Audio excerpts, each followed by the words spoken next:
Hello students, welcome to our channel that is JS Pathshala, and today is our first lecture for nuclear and particle physics. Okay, so basically here we will start with particle physics first. Okay, yeah. So this is basically a topic of you can say the nuclear. Nuclear and particle basically both it consists of both nuclear plus particle. Okay, so we will start with the first part, that is particle physics. Okay, so now what is this particle physics means? Basically, what it signifies. So this is a branch of physics. I can also write it. Okay, मैं लिख के दे देती हूँ आपको, like आपके पास में भी एक नोट्स जैसा कुछ रहेगा. तो या this so this branch of physics which deals with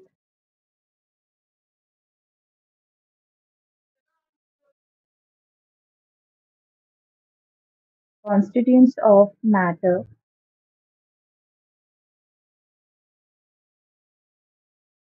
and of matter and radiation and radiations. Okay, and the interaction between them.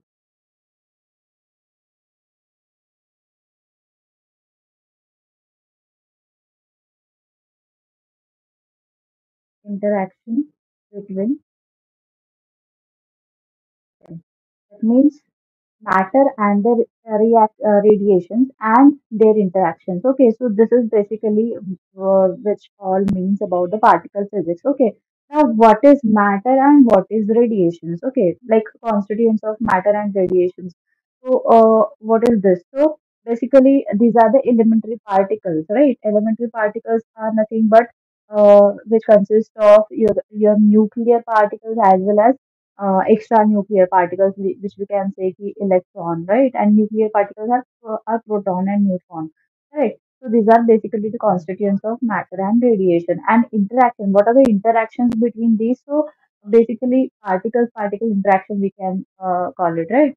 So these are strong interaction, weak interaction, right? Right? Electromagnetic interaction. These are basically um, basic interaction between them, right? So we can write it as this first we have right constituents. What are constituents? These are basically elementary particles.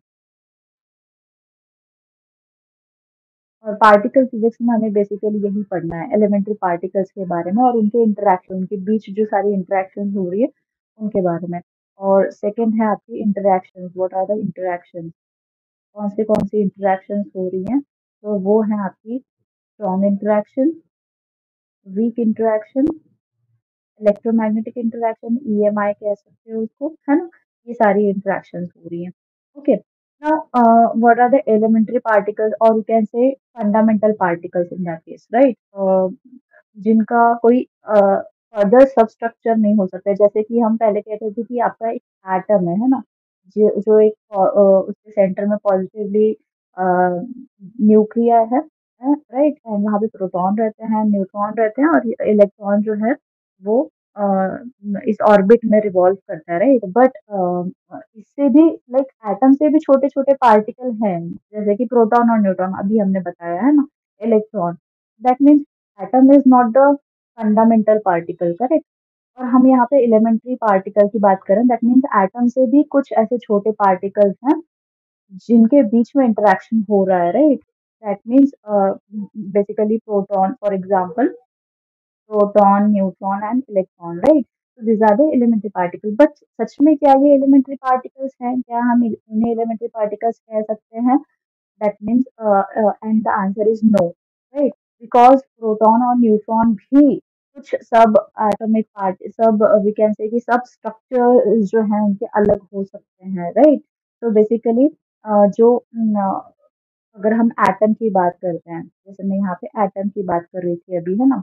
तो atom is further सब classified as nuclear, है ना? Nuclear, उसके nucleus में जो भी particles हैं वो, और एक्स्ट्रा न्यूक्लियर, लाइक आपके इलेक्ट्रॉन्स हो गए एक्स्ट्रा न्यूक्लियर, है ना? एक्स्ट्रा न्यूक्लियर में आपका आ जाता है इलेक्ट्रॉन, और आप उसका एंटी इलेक्ट्रॉन भी कह सकते हैं, एंटी पार्टिकल जिसे कहते हैं, और इसमें और भी पार्टिकल्स आते हैं जैसे कि टाउन्स है ना? नियॉन्स है, ये सारे। ओके, तो बेसिकली ये जो तीनों भी और इनके एंटी पार्टिकल्स साथ में, इन तीनों को मिला के कहते हैं इलेक्ट्रॉन। ठीक है, और इनका कोई सबस्ट्रक्चर नहीं है, फर्दर कोई आप इसका डिवाइडेशन नहीं कर सकते हो। बेसिकली यही आपके एलिमेंट्री पार्टिकल्स हो जाते हैं, ये तीनों। ठीक है, बट न्यूक्लियर जो है, न्यूक्लियर एटम, एटम का जो सब हमने पार्ट किया न्यूक्लियर, इसमें हमने डिवाइडेशन किया है प्रोटॉन और न्यूट्रॉन में। अब ये जो प्रोटॉन और न्यूट्रॉन है, ये किससे बने हुए होते हैं? ये बने हुए हैं आपके quarks. Okay, that means quark are the elementary particle. Okay, that means एक एलिमेंट्री पार्टिकल मिला आपका इलेक्ट्रॉन, और सेकेंड एलिमेंट्री पार्टिकल मिल गया आपका क्वार्क। दैट मीन्स अब हमें एक वो कहते हैं ना कि हिंट मिल गया है कि हम एलिमेंट्री पार्टिकल्स जो है वो इस टाइप में उसको क्लासिफाई कर सकते हैं। एक है हमारे क्वार्क्स, और दूसरा है हमारे पास में इलेक्ट्रॉन्स। राइट, इलेक्ट्रॉन्स में आपके आ जाएंगे इलेक्ट्रॉन्स, म्यूऑन्स एंड म्यूऑन्स। अब देखो इसमें भी कई सारे मतलब क्वार्क्स क्या है और इलेक्ट्रॉन्स क्या है, वो भी हम लोग एक बार डिस्कस कर लेते हैं। What are the quarks and what are the electrons basically. So one by one देखते हैं, वन बाय वन समझने की कोशिश करते हैं कि what are the quarks and what are the electrons. तो मैं फर्स्ट क्वार्क के बारे में समझा देती हूँ। तो quarks are basically these are the spin half fermions। ठीक है, these are spin half fermions। Okay, fermions। Okay, now इसमें चार्ज भी मायने रखता है। जैसे कि इलेक्ट्रॉन्स में हमने देखा कि आपका इलेक्ट्रॉन है, वन है और म्यून है। मैंने चार्ज देखो यहाँ पे माइनस माइनस ही दिया है, that means minus one is the charge, और एंटी पार्टिकल का अपोजिट चार्ज हो जाएगा, राइट? बट यहाँ पे जो चार्ज होता है कॉर्क का चार्ज अलग अलग होता है। कॉर्क के जो चार्ज है वो है, एक तो है आपका +2/3 ई। ठीक है, E is nothing but the charge of electron, and -1/3 ई। तो ऐसे दो तरीके के चार्ज होते हैं कॉर्क्स के ऊपर। ठीक है, तो these are the charge। अब जो कॉर्क्स हैं आपके, वो 6 फ्लेवर्स में हमें नेचर में देखने के लिए मिलते हैं। ठीक है, तो वो कौन से 6 फ्लेवर्स हैं वो देख लो। अप, डाउन, ठीक है, ये है दो। फिर है आपका चार्म, फ्रेंच, ठीक है, और है आपका एक टॉप, बॉटम। ठीक है, तो ये हैं आपके 6 फ्लेवर्स जो कि कॉर्क्स में आपको नेचर में अवेलेबल हैं। ठीक है, तो अब इन सब में से चार्ज कौन से है, मतलब चार्ज कौन किसके किसके ऊपर कौन सा चार्ज है, वो अगर आपको डिफाइन करना है तो देखो, बस सिंपल एक चीज बताती हूँ। इसको आप मिडल में से ऐसा कट कर लो सिर्फ। ये पेयर याद रखो, up down, charms range, top bottom और अप डाउन तो काफी आपको रिलेटेबल लगेगा, और जो थर्ड पेयर है चार्म्स रेंज, ये आप मैनेज कर सकते हो, राइट?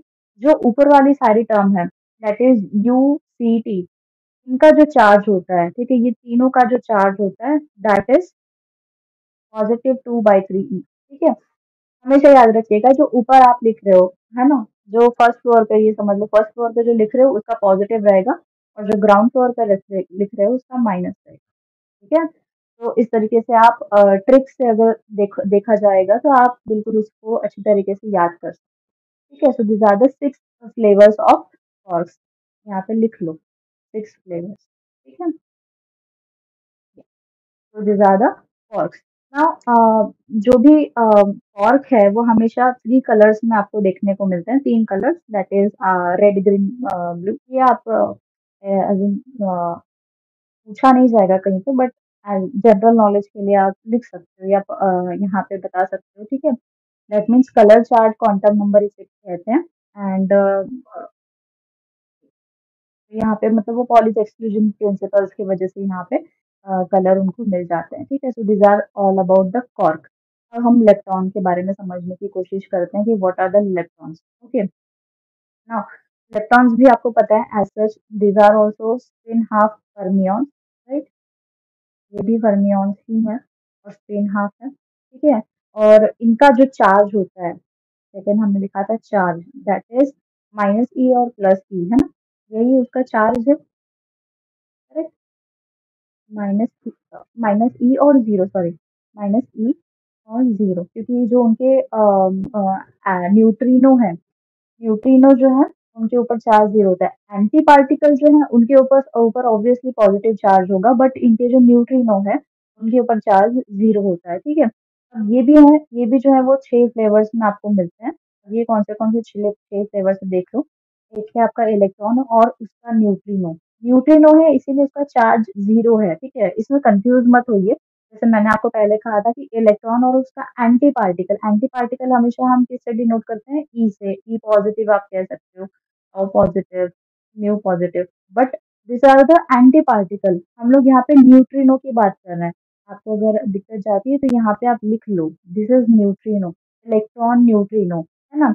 टाउ लिखा है तो टाउ न्यूट्रिनो, ओके, इसका चार्ज हमेशा जीरो रहेगा। फिर म्यूऑन है तो इसका muon neutrino, okay, so these are the neutrinos whose charge is zero, okay, so जो आपके इलेक्ट्रॉन्स है वो भी आपको 6 फ्लेवर्स में देखने को मिलते हैं, सिमिलर टू क्वार्क्स, राइट? और यहाँ पे जो है, यहाँ पे कोई कलर वगैरह नहीं होता है, सो इनको कोई क्रोमोडायनामिक्स वगैरह में हम लोग नहीं देखते, ठीक है?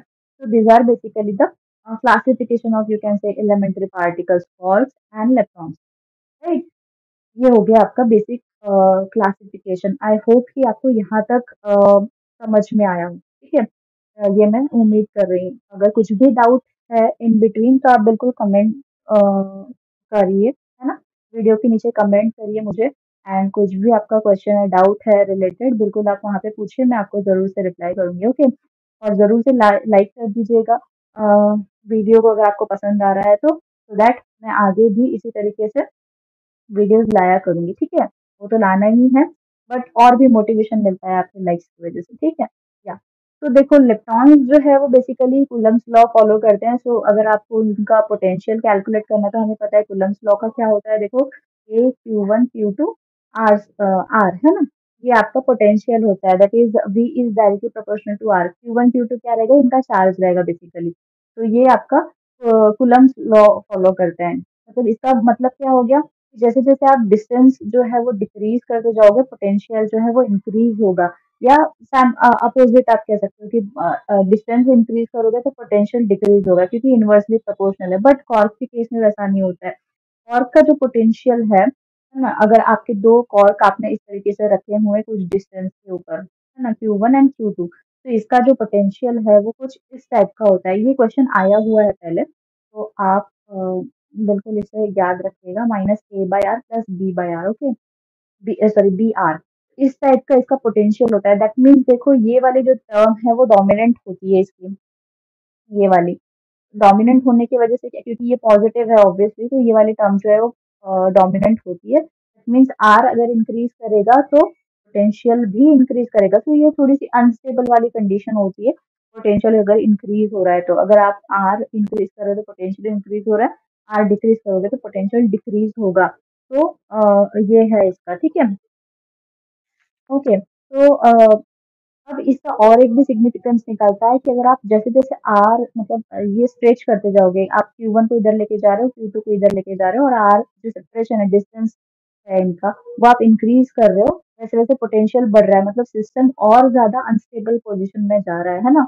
अनस्टेबल पोज़ीशन में जाना मतलब कि वो कभी सेपरेट ही नहीं हो पाएँगे, मतलब आप जितना उसको सेपरेट करने की कोशिश करेंगे उतना ज़्यादा पोटेंशियल बढ़ता जाएगा, और अनस्टेबल कंडीशन, और थर्मोडायनामिकली या फिर कहोगे काइनेटिकली, तो स्टेबल सिचुएशन नहीं रहेगी, राइट? तो आप कभी भी कॉर्क को सेपरेट नहीं कर सकते, इसीलिए कॉर्क हमेशा आपको पेयरिंग में ही मिलता है। लाइक 2 के पेयर में मिलेगा या फिर 3 के पेयर में मिलेगा, लेकिन वो सेपरेट एक क्यू करके एक मतलब एक कॉर्क है और आपको एक एलिमेंट्री पार्टिकल मिल गया, इसका ऐसा कभी नहीं होता, ये सिचुएशन कभी नहीं आएगी, वो हमेशा पेयर में ही मिलते हैं, ठीक है? तो ये एक बड़ी इसमें से हमें एक बात समझ में आई है, ठीक है?